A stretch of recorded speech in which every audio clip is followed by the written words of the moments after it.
After seeing the new Batman, I think I may have picked a bad time to get new glasses.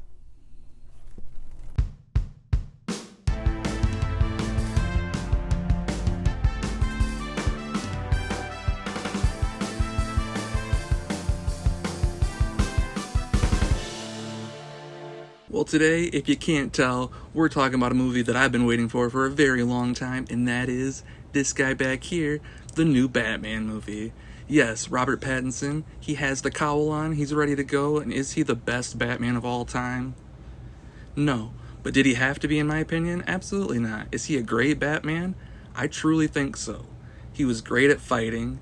All the combat looks really fucking cool. I mean, if you've ever played the Arkham games at all, I think you'll have a great time watching all that fighting. I think it's pretty reminiscent of that, as well as other Batman movies for sure, but this movie definitely felt the darkest, like, overall, with obviously the lighting and everything, but the overall tones too. Like, Batman is newly dealing with the death of his parents. I mean, obviously they've been dead for a while. He's an adult man, but he's still dealing with those emotions a lot, and it's very interesting to see that. It's still early on of him being Batman. I think they said year 2, and it's a kind of a story that I personally haven't seen or read about. I'm not big into the comics that much. I know a little bit of it, but I'm mostly into the movies, and I'm a big fan of just about all of the Batman movies. There's only a couple that aren't my absolute favorites, really, that being like Batman v Superman and stuff like that, but in my opinion, there's not really a bad Batman movie out there.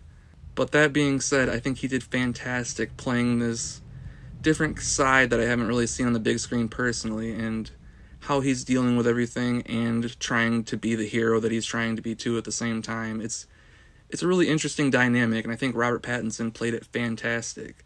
If you still consider him the Twilight guy, I would suggest watching The Lighthouse. I haven't seen Good Time, but I heard he's great in that, and pretty much anything he's done in the last 5 to 10 years, you should watch that and you'll realize that Robert Pattinson is fantastic. But as well as him, we have Zoe Kravitz playing Catwoman, who is phenomenal.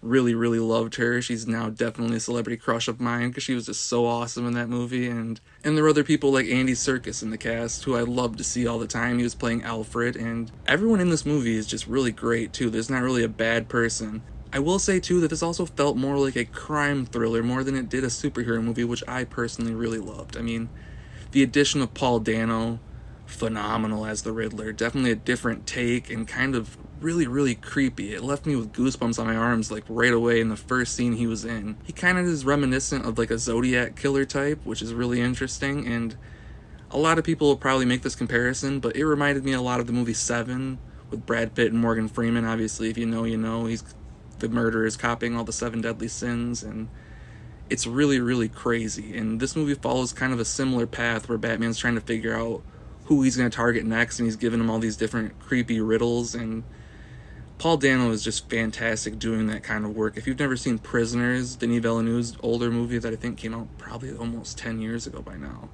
I just saw it recently. Fantastic movie. Paul Dano's great in that, and yeah, he just played the Riddler so well. One person that got lost in the role for a second that I didn't even realize was Colin Farrell playing the Penguin. I knew it was him, but while watching it at times, he's totally lost in that makeup. You don't really hear the Irish accent all that much, and he was just so awesome. If I could be nitpicky on this movie, because I truly loved it and had a fantastic time watching it. Me and my brother actually watched it in the D-box seats that kind of shakes you around and shit, and really gets you involved in the movie with all the action scenes too, but the length of the movie definitely could have been shorter in my opinion. There was a point where I was like, okay, they can end it here and that would be perfect. And then it kind of kept going, which I liked all the stuff after that, but we could have left it to other movies in my opinion, because I know they're probably going to make more sequels. Some of the shots weren't my favorite. Like, a lot of the cinematography is great, and I loved all the darker stuff and how he kind of lit the scenes. There's one scene where they're kind of like fighting in an alley and it's kind of lit up with gunfire. That was pretty dope.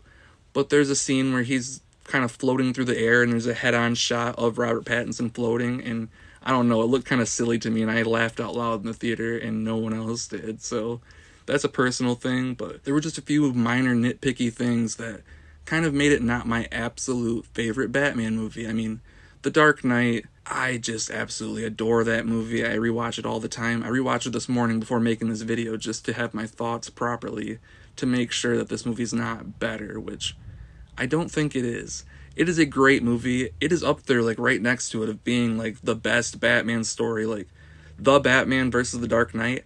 I like the story in the Batman more with the Riddler and everything. The Joker one's kind of played out in the Dark Knight, in my opinion, just a little bit. We've seen it a bunch of times, but this newer Riddler and everything about it, the story definitely is elevated a little bit more in the Dark Knight, but they're like hand in hand because the Dark Knight, it's a better film in general, just the filmmaking, the music, the cinematography, everything about it is just perfect, where the Batman kind of has some minor flaws just to me. Like, me and my brother were having the conversation back and forth. He's still personally more of a fan of the newer Batman, and that's okay, because I get it, because I'm going back and forth too. I'm not dead set on any of my ratings ever, but especially for this one, because right now on my 5-star rating scale, the Batman sits at a 4.5 out of 5.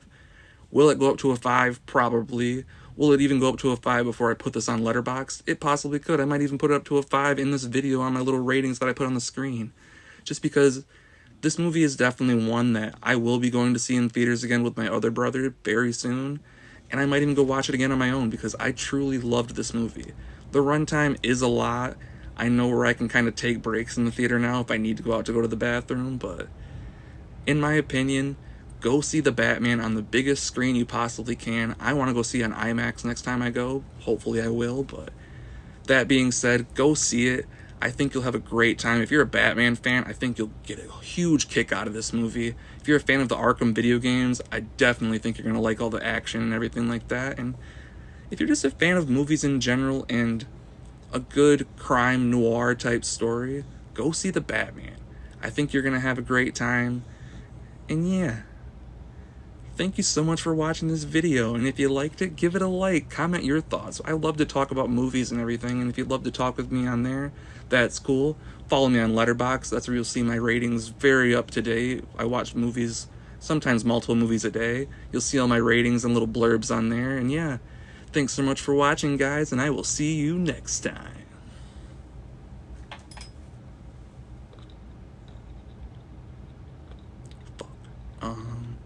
Yeah, see ya.